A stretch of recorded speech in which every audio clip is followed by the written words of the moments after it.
So let me first say that the name of this video, it says this hack. The fact of the matter is we're going to talk about several hacks, not just one hack. I'm actually going to talk about five specific hacks.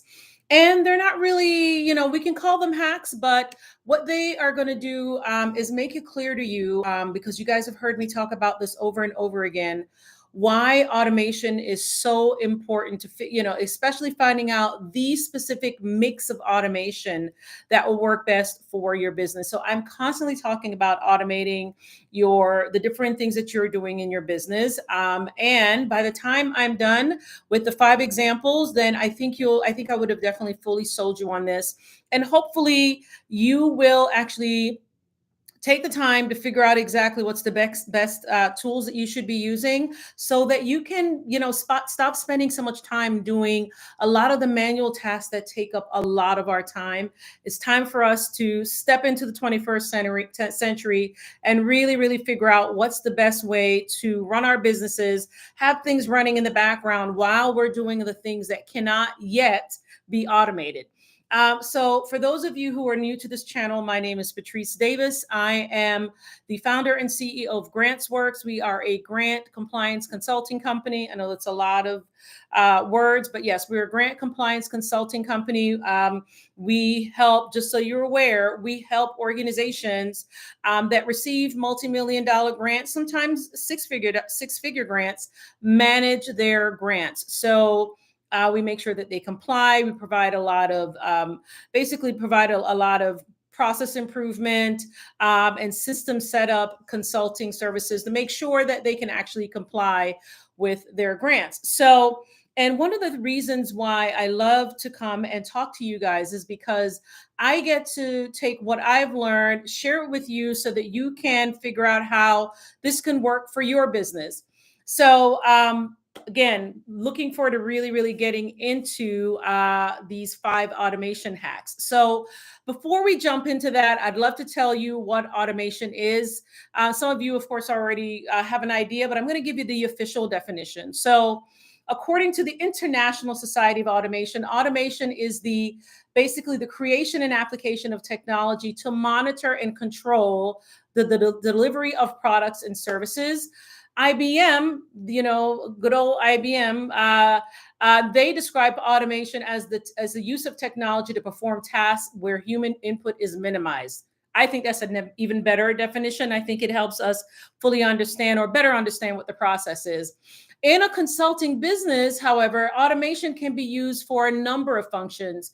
So you can use automation for marketing, for customer relationship management, for scheduling your meetings, for financial management, for payroll, for project management, and transcription, and so many other functions. And we use automation for several of those. I'm going to give you some specific examples. So at GrantsWorks, we use automation for lead generation, for lead qualification, for lead nurturing, for scheduling meetings. It's very simple. We've all heard of Calendly or some of the other tools. I can't remember the names right now. We use it to onboard our clients and actually offboard our clients, and also to a certain extent to onboard our new team members. We use it for email marketing, social media management, not so much social media management anymore. And even to a certain extent, some research. And of course, there are other processes that I plan on automating. So I really plan on spicing up our client onboarding process. Currently, we onboard them using two steps. I'm trying to figure out how we can, not trying to figure out, we are going to onboard them all the way through to make it so that by the time we have our engagement kickoff meeting, we already have a good amount of information that's going to make sure that we are as prepared as possible, which we already are. But what if we were, able to automate that entire process? I'm trying to make sure that we can automate everything from the initial lead generation, the lead capture.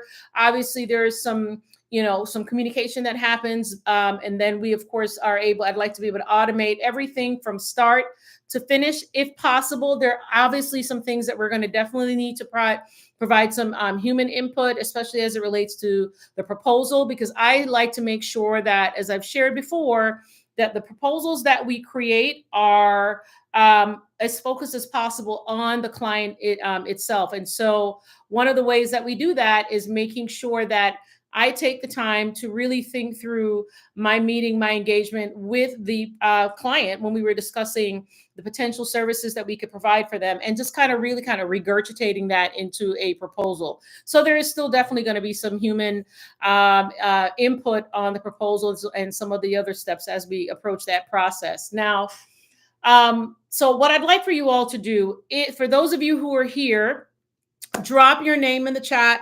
Let me know if you're watching it live or if you're watching it after the fact. What are some things that you actually automate in your business, or some things that you'd like to automate? Drop those in the chat and I'll see if I can help you think through that process. I'll literally say, okay, this is a step I would take. This is the next step I would take. Here are the tools I recommend. And here are some things to consider. So if you have any ideas of some things you definitely want to automate in your business, drop them in the chat. Again, I do read the comments. So if after this is recorded and you come back and you watch it, you just know that I will come back a few times just to make sure I'm able to answer any questions you may have. So one of the things about automation is that, of course, it saves time. That's one of the serious benefit, one of the cool benefits of it. But it also helps you make more money. And I've shared that before, how it helps you make money. If you're in terms of saving time, I think that goes without explaining or goes without saying. In terms of how it helps you make more money, one of the ways, this is probably one of the simplest ways that I can explain, is while you are automating certain manual processes that don't really require human input, you are spending time on those activities that brings in more money. Number one, you could be having more sales calls. Number two, you could be engaging with your client. And obviously, when you are focused on providing, strategy, providing some, let's say outcomes of some analysis that you performed, all of that is actually engaging with the client. So you're not being distracted by some of these manual processes. You're fully engaged with the client, which, obviously leads to better service, hopefully, right? And obviously better service can also lead to either an extended engagement, or better service could also lead to a referral.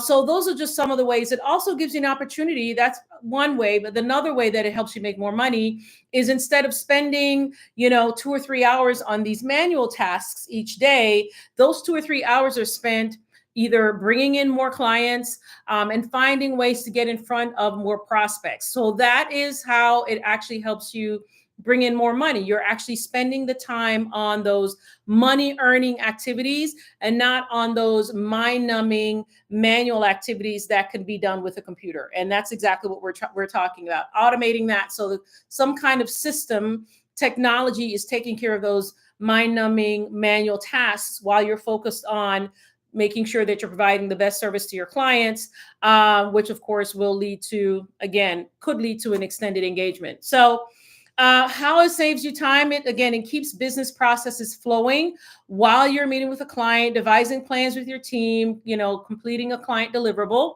And how it increases revenue and return on your investment is it shortens the sales cycle, right? It also, drastically reduces how long each step takes or it can even eliminate 1 or 2 steps. And it also, let me see here, I have this note, I want to make sure. It says automation can also increase your return on investment because the application can complete many tasks over a shorter period than it would take a person or several people to complete during those same tasks. So that's clearly a benefit as it relates to bringing in more money, more revenue. And that's why we're in business. We're not in, at least that's why I'm in business. I'm in business because I love serving our clients. I know we're providing a service that a lot of organizations really need to tap into. And actually, one of these days, I'm actually going to do a video on what made me decide to start a consulting business, like what literally caused me to quit my last full-time job. And then what made me decide to actually say, yes, I'm going to go ahead and start consulting. I think that would be something that several of you could actually relate with or relate to. But those so far, like I said, I'm in business because Love serving our clients. I'm in business to make money. And I also know that while I'm serving my clients and making money, I'm also making a difference in the world. I really do see the work that I do as making a difference in the world. Why is that? Because, for example, if I have a client, and I do have clients that have, multi-million dollar grants from the federal government. In order to manage a grant from the federal government, there are certain things you need to have in place. If you don't manage them well, you can lose the money. Now, if they lose the money, they're not having the impact they intended on having. So maybe their impact was to house 20 people that were formerly homeless. Those 20 people no longer have the benefit of the housing program that was being funded by that multi-million dollar grant. So my supporting that client helps them make sure that they are able to keep their funding, which means that, of course, 20 people that they intended on housing do get the housing they need, not just the housing, but some of the supportive services that come with that housing. So I do see a part of what I do as sort of having that broader impact on society. Am I actually doing the work? Am I on the ground, making sure we're serving people? No, but we are sort of helping, basically we're part of that cycle, so to speak. Now, again, waiting for any thoughts you guys may have about the different automations that you currently have in your business or want to have in your business. Or you may say, Patrice, I still don't know what you mean by automation. I haven't even built my website yet. I don't know what you're talking about. If you're still not quite clear, there's no shame here, no shame at all. Go ahead and drop your question. And, no question is a quote unquote stupid question. I don't even like to say the word stupid. But no question, I'm not going to like poo-poo any of your questions. So drop them in the chat if you have any, because what I'm about to do is actually start describing how to automate certain functions. And if I jump into this and you haven't properly or fully understood some of the information I shared previously, then this isn't going to land as well once I start providing the exact examples. So the first example I'm going to talk about is automating lead generation. All right. And I do want to give you guys, if you can hold on until the end of the video, I am going to be making an announcement, a very important announcement. So just want to make sure you guys hold on there. And don't forget to subscribe if you are here, whether you're watching it live or you're watching it recorded. Don't forget to subscribe. When you subscribe, it says to me, hey, I really like what you're sharing. I'm getting some value out of this. So I'm going to go ahead and subscribe because I want to learn more. I want to hear more about what you have to say and some of the things that you can share. All right, so let's jump into automating lead generation. All right, so when you're automating lead generation, basically when your lead generation is the generation of leads to your business. And typically the way people used to generate leads back in the day, people would actually do cold calling. I don't know if you guys were around the age that I am, where I used to work. I used to be a telemarketer. When I was in college, I had a telemarketing job. I would actually pick up the phone and actually try to get people to sign on to I don't know, let's say it was Sprint. I think I used to do telemarketing for Sprint to get them to join their long distance plan or something like that. I don't remember. But, that's actually cold calling. You're actually calling a potential lead. There was a list of phone numbers that we had to call. I didn't actually have to manually dial that. At least back then they had it where there's a system that actually did the calling. And then we would call them and say, hey, we want you to sign on to Sprint, use them for your long distance. I think that's what we used to do. I don't remember. But that was a cold call. There's also, when people come to your door and try to sell you AT&T or some other system, that's actually just walking up to a person's door to try to get them to consider AT&T or whatever it is you're selling as their solution for, I don't know, Wi-Fi or internet connection. Then there's also cold emails, and I get a lot of those. That tells me that my email address is somewhere out in the ether, and I'm trying to fix that. I am fixing that problem by just getting a completely different email address altogether and just using that email address as sort of a receptacle for a lot of external emails. But yes, so cold email is another example. I'm constantly getting emails from people telling me, number one, your YouTube performance could be better. And they have all these arrows showing me where my videos are not up to snuff, according to them. Or I get emails telling me that my website design could be better. I'm not going to, I mean, some people probably respond to stuff like that, but I'm not going to hire, Joe Schmo who drops in my inbox to tell me that my website design is lacking. I'm just not going to do that. But that's an example of a cold email. Maybe some people respond to that. I don't. So that's an example of how people typically back in the day would get leads into their business. But just go back to basically automating lead generation. First, you want to, of course, figure out who your target audience is, because you don't want a whole bunch of leads, a whole bunch of people that have no business coming to your business to learn about your services. Because if you offer IT consulting as a service and you've got a whole bunch of healthcare people coming to your website, that's not going to do any good unless they specialize in healthcare IT. But for the most part, you're going to be getting a whole bunch of leads that are not aligned with the services that you offer. So that's why you want to first somehow qualify them so that when they come to your website, you're at least going to get someone who's interested in the service that you're looking for. All right, so you've identified your target audience, and then you can actually use an email marketing tool. So we use Flowdesk back in the day. I used to use MailChimp back in the day, back in the day. I've been in this game for a while. Not as a business owner, but because I used to work in marketing. Remember, y'all, I used to be a marketing manager before I got into government grants. For those of you who don't know, when I first graduated from college, I worked in advertising. I was an assistant media planner. Then from advertising, I shifted into the marketing space. I've done both client side and agency side marketing. I used to manage international marketing campaigns. So I've had marketing jobs. So back in the day, it was Constant Contact. I believe they were one of the first ones, them and or MailChimp. So I've had all of those. But what I use currently is a tool called Flowdesk. And you can use Flowdesk to you can actually design the opt-in tool that would actually show up in your website in the email marketing system. So if you have Flowdesk like I do, there is a tool that you can design a pop-up. That's one of the ways you can do it. You could actually even build one on your website.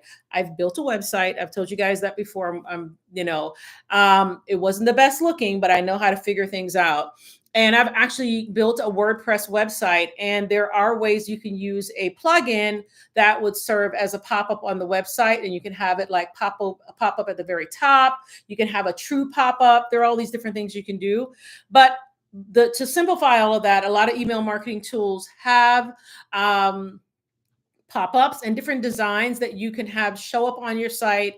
You can time when they show up. You can have them show up maybe as the person's about to exit. You can have them show up after 10 seconds. There are a number of things that you can do.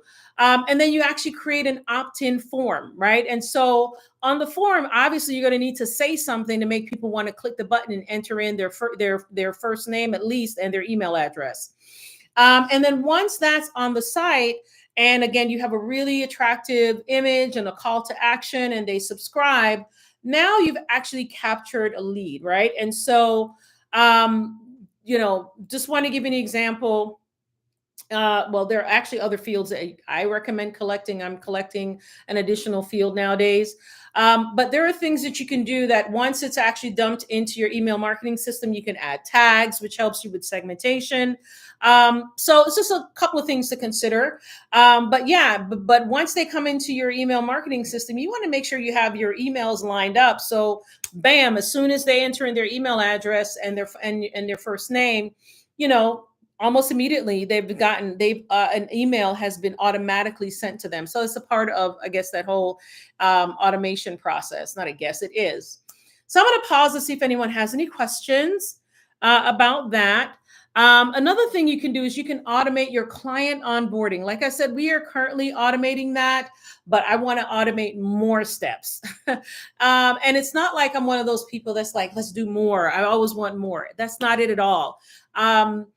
The work that we do as consultants is hard. It's friggin' hard, right? Especially, I work in the work that we do. We focus a lot on, again, multi-million-dollar budgets, very detailed budgets that include salary details, travel details, a lot of, tedious tedium is involved in the work that we do. We're analyzing regulations. We're doing all these things that require a lot of our brain power. I don't want any of our brain power spent on things that could be done with a computer. So when when you think about client onboarding, and you can even use this for staff onboarding, you want to have some basic details, right? So obviously you want to have your client, maybe their first name and certainly their email address. Of course, you would have that, and then I start out by making a list of the steps that we want our clients to take when they first come on. And by the way, when I talk about onboarding, I'm talking about after they've signed the contract and after they've made their first payment. All right. Client onboarding does not begin before that at all. The idea is that what I'm about to describe is not for anybody that's still in the what if, they're still in the questionable. No, these are people that have actually signed the contract, our engagement, our consulting agreement, and they've actually paid either the first 50% of whatever that deliverable is or the first retainer. All right. And then you want to think about the templates, right? What are the templates that you want to have in place? So maybe you want a questionnaire, a very short questionnaire that you want them to fill out, maybe 3 or 4 questions at the most. Maybe you should have a welcome letter of some sort. And then maybe there's some kind of form that you want them to complete that actually could be a part of the questionnaire that gives them an opportunity to upload certain files that you want, right? So imagine putting all of that together and all of that's being done automatically. Once they submit the payment, something can actually trigger all of these things that I'm talking about. So in order to do this, you can use smart fields. Depending on the system you have, you can use smart fields to customize the email that's sent to them. You can use, the tool, a combination of tools to be able to send out the questionnaire and or the forms. So just want to make sure you guys are thinking about that. I'm not going to describe our entire process, but I'm giving you some tips and about some things to consider when you're building your client onboarding process and figuring out how to onboard it. How to automate that. All right. Another thing to consider too, this is something else. So we're currently using, Zoom, as you all may know, has this really cool system. It's an AI driven tool, note-taking thing that it uses. I don't remember what it's called, but it shows up in my inbox as a meeting summary and I love it. And I love it because I can now refer back to the meeting summaries when I have meetings with prospects, when I have meetings with clients. Even sometimes when I have meeting with staff, that's all there documented. The transcription isn't 100% perfect, but it's good enough to help me remember, when I met with this client 3 months ago, this is what he wanted this is what was really important to him. So at least I have that information to then put it into a proposal or a follow-up email or something. So just wanted to give you an idea of how AI is being used by, various companies to and how it's being basically as a value add, so to speak. I'm still paying the same amount of money to Zoom. And I get this additional cool tool that shows up in my inbox and allows me to refer back to information without me having to furiously take notes with my notebook, right? So just something to consider. So of course you can use that for your initial client engagement meeting. Now we're going to talk about automating email marketing. And I think this is kind of simple. Should seem or maybe simple. So the first thing you want to do again is think about who you want to communicate to. Are there different ways you want to communicate to your audiences? So for example, maybe this set of leads, you're communicating a certain way and offering a certain offer. With these set of leads, you're doing something else. So that's, again, segmentation. So what you would do is obviously type up the emails you want for each of the audiences. And then there are ways to use the email marketing tool to make sure that a certain set of communication and emails is going out to this group and a certain set is going out to this group. You can time the delivery. Some of them even allow you to schedule them to only show up on a Tuesday. They allow you to exclude weekends. So there are all these cool things that you can do with these email marketing tools. But yeah, absolutely. First, start with the emails.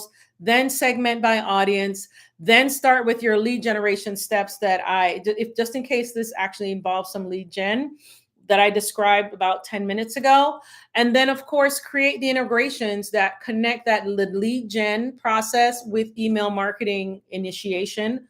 So that's very, very vague. But just want to make sure that there are ways that you all are thinking about ways that you can actually make all of this. Again, is saving you time, right? It does require some time and planning on the front end, and that's one of the things that I think is important to know, is that you obviously, to make all of these automations work and work well, you have to sit down and really chart out what you're trying to communicate, what you're trying to accomplish, and who are you communicating with. What is the frequency of communications, their schedule that you're considering? Are there any holidays you want to exclude? All of those things you want to think about ahead of time, and then develop a plan, and then make sure you have the tools to make the plan happen.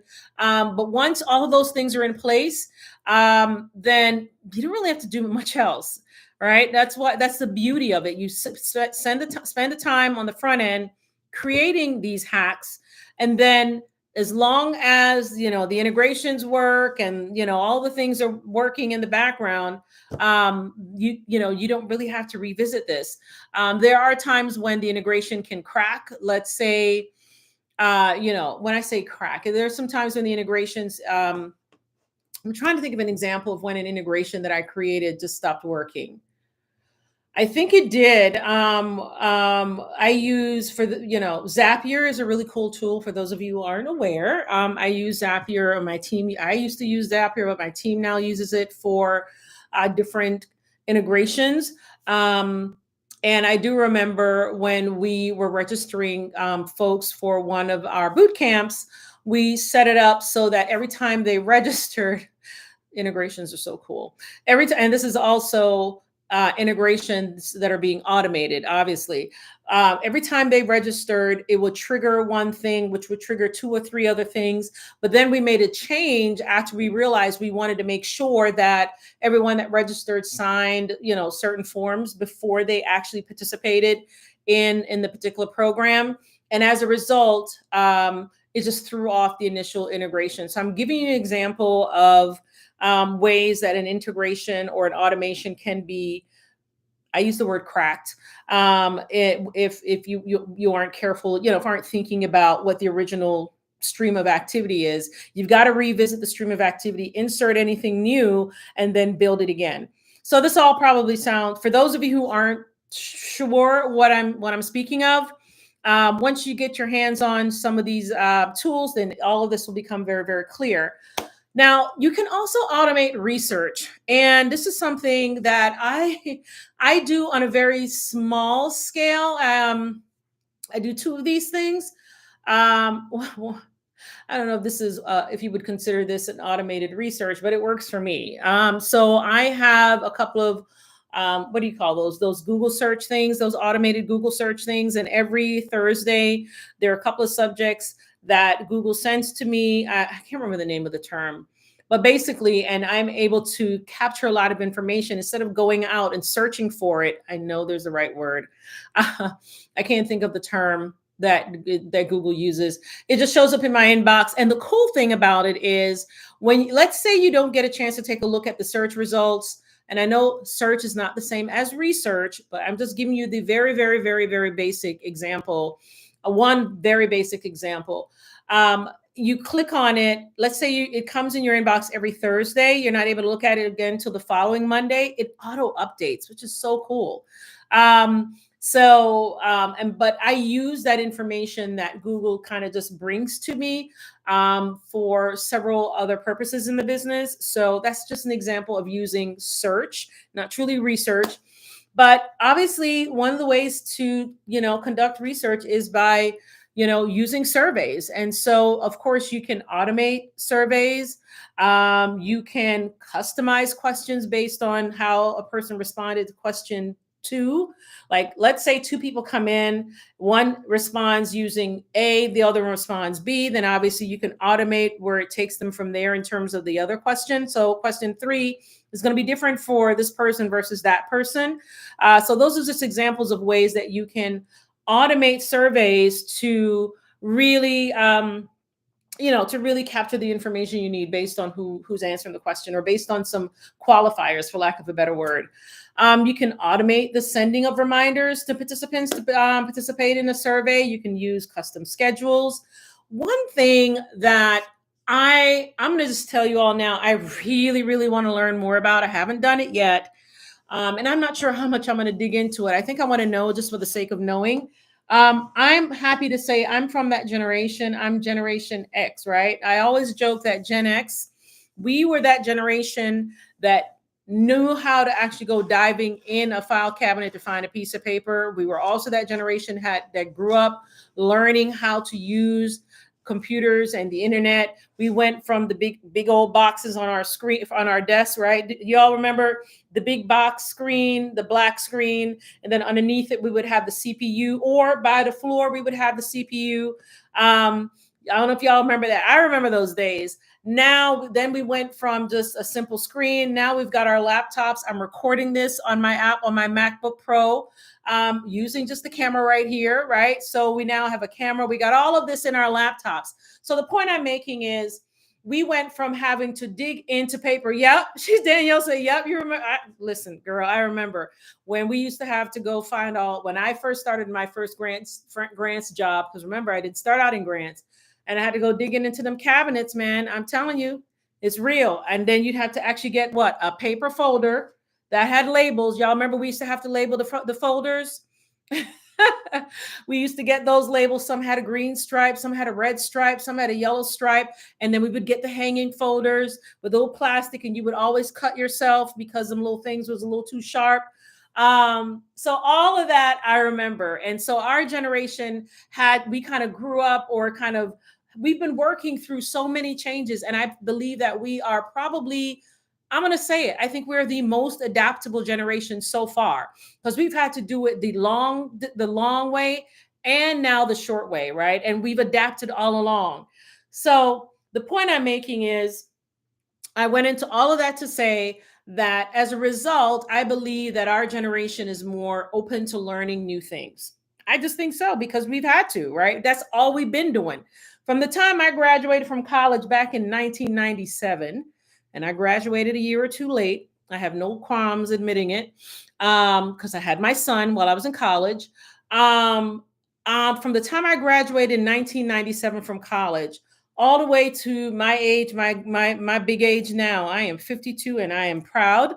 Just a lot of changes have happened in the work world, and we've just been going with the flow, right? Just moving with it. So, but I brought that up to say data visualization using Power BI. That's my next new thing I want to learn. I just want to learn the basics, because I just think it's something that's really good. It's a great way to get data. You can actually automate you can automate the data analysis using Power BI. So for those of y'all that are not sure what that is, so Power BI, or I don't know if they call it Power BI or whatever it is, but basically it's a Microsoft tool. It's a Microsoft data visualization tool. And I believe BI stands for business intelligence. Let's say you've got a lot of data, right? Because I've actually, again, going back to being a Gen Xer and just the things that I've had to do, I've had to take a lot of data in Excel and manipulate the data. I don't even remember the proper term. Pivot tables. Y'all remember pivot tables?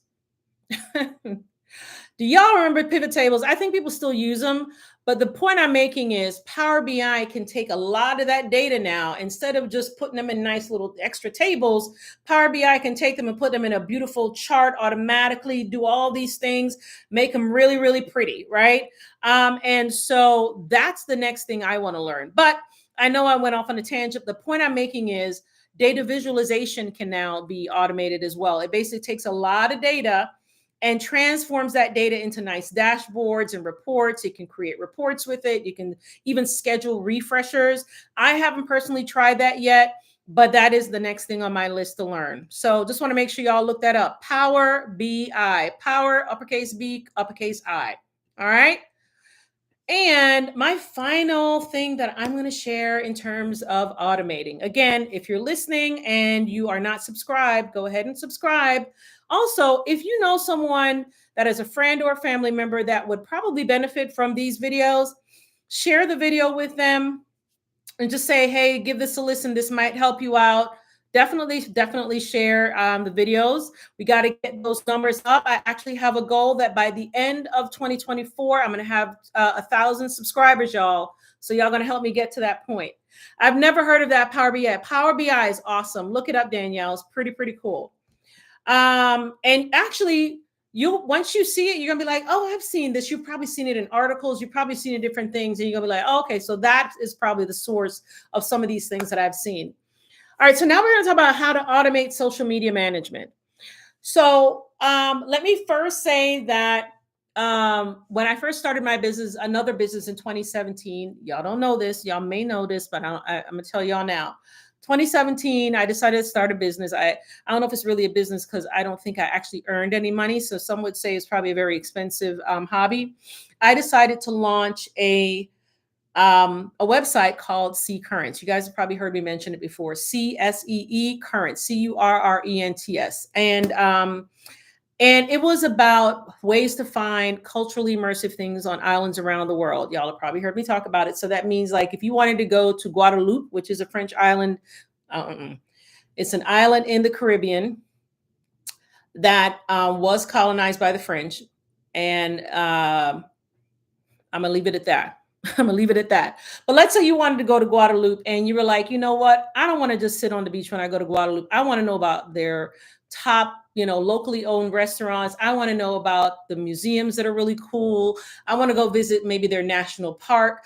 All of those things are typically harder to, you got to go to the different, tourism websites to find that information. I wanted to create, and I did create a website where all of that was searchable. So basically I created a listings website where all of that was searchable about islands around the world. I didn't hit up all the islands. Like I didn't do Canary Islands. I didn't do any of the, not all of the islands, but I did many islands. And I bring that up to say that as a result of having that business, I had to learn how to spread this information on social media. So I started using Hootsuite. So Hootsuite is a tool that allows you to, schedule your social media out. Like you can schedule it out for as long as you need. And it's just really helpful in terms of scheduling the posts. I'm not sure now what you can do in terms of managing the engagement. You can do quite a bit with it. It integrates with a lot of different, networks. So you can have, let's say you have 5 social media channels. You got your Facebook, you got your LinkedIn, you got your Instagram, you got your,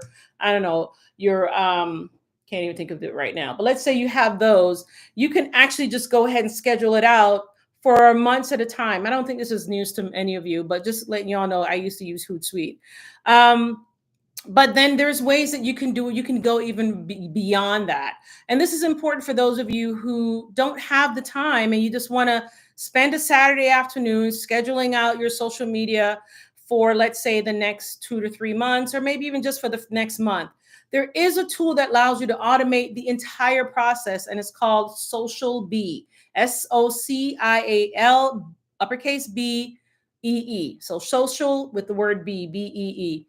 I haven't used it, but I learned about it because one of my team members, she's a contractor, not a staff, that uses it. And I do also want to say I don't recommend automating this entire process because a lot of social media management and strategy involves obviously some interaction with people. It involves kind of paying attention to things that are happening around you that may be relevant. And so sometimes you want to tweak what you're sharing. But again, a lot of it has to do with engagement, which I'm not really good at, right? But I will engage with y'all on YouTube. But all right, so let me get going. So basically, what it does is it allows you to automate your entire social media strategy. You can create your entire social media strategy by basically answering some basic questions like the brand tone, right?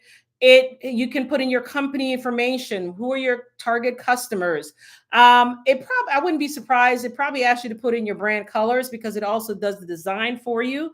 And once you click generate, it basically tells you which social networks are best. What's the ideal content mix? What content categories that would work best for you? And it would even create a posting plan, y'all. So Again, it's called Social Bee. I've never used it. I don't plan on using it. I'm not at the stage in my career or in my business where I want to learn how to do this, right? I think this is something that where I am now, I will hire someone to do it, but I'm sharing this with you all. And I thought it was okay for me to do it because I do have experience working with this stuff, but again, with a different tool called Hootsuite. So that's why I feel okay, this is something I can confidently and what's the word I'm looking for? Transparently, say, yes, I have experience with this, maybe not with this particular tool. And so this is the cool thing. It actually, again, gives you content strategies. It replaces really a content strategist, a social media manager, a writer, because it helps to generate the content, and a graphic designer. So if I'm a social media consultant, I would definitely be using this for my clients. I'm sure they're probably many of them are using this for my clients. I would probably also be a little concerned. I would probably also be a little concerned if there's a tool out there that can do all of this. But if you're able to figure out how to use it to maximize your services for your clients, because they still need your brain, right? That's one of the things we have to remember. There's a lot of talk about automation and definitely a lot of talk about AI. You know, I think it's important for us to really think about those gaps where AI hasn't been able to fill yet.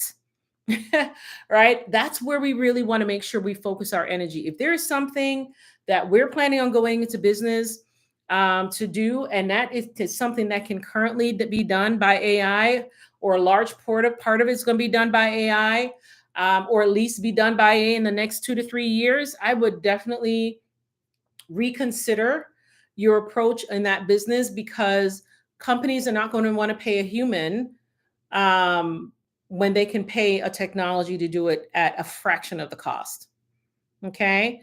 So my whole thing is find out how to work with technology, but definitely not try to compete with it, because in many instances, as humans, I don't want to say we're going to lose, because I do think we can use the technology to make us better in some ways.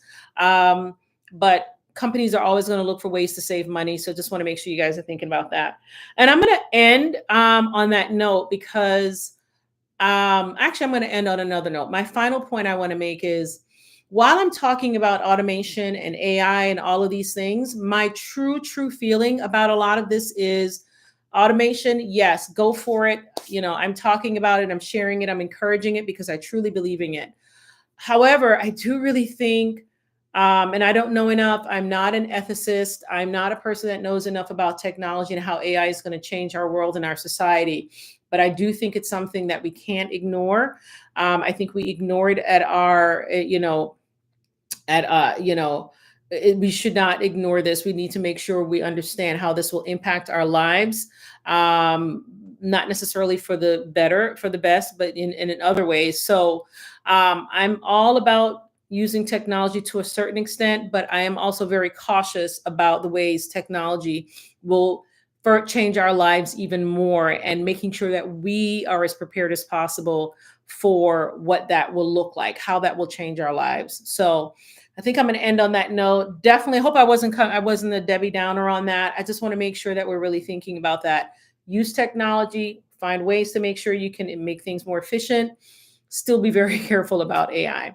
All right. So I hope this was helpful. I laid out ways you can automate social media management, automate research, automate email marketing, automate client onboarding, automate lead generation. So hopefully this was helpful for you. And, you can go off and figure out ways that you can implement it in your own business. Here's my announcement. So some of you are aware that I have been offering the Ready, Set, Go Consult membership now for about 1.5 years. And so pretty soon, and I'm going to announce this in my email marketing as well, we are not going to be offering the membership anymore. We actually are going to be doing it. We're going to be offering the curriculum in a completely different way. Of course, I'm still going to be here doing the lives every week. And if not necessarily lives, I will still be creating video content, but we will not be offering the Ready, Set, Go Consult Accelerator anymore, at least not through email marketing. We are definitely still offering the consultants and freelancer starter kit. We are definitely still going to be offering the client masterclass, the client attraction masterclass, not the business accelerator, which is just an awesome, awesome, awesome, awesome program. But just want to make sure you all were aware of that. There's some other changes coming. Your girl's about to work smart, not hard. Your girl's about to work smart, not hard. And I'm getting better at it every day. So I hope you all enjoy this. Have a wonderful, wonderful evening. And again, I hope this was helpful for you. If you're watching, go ahead and press the subscribe button. Bye.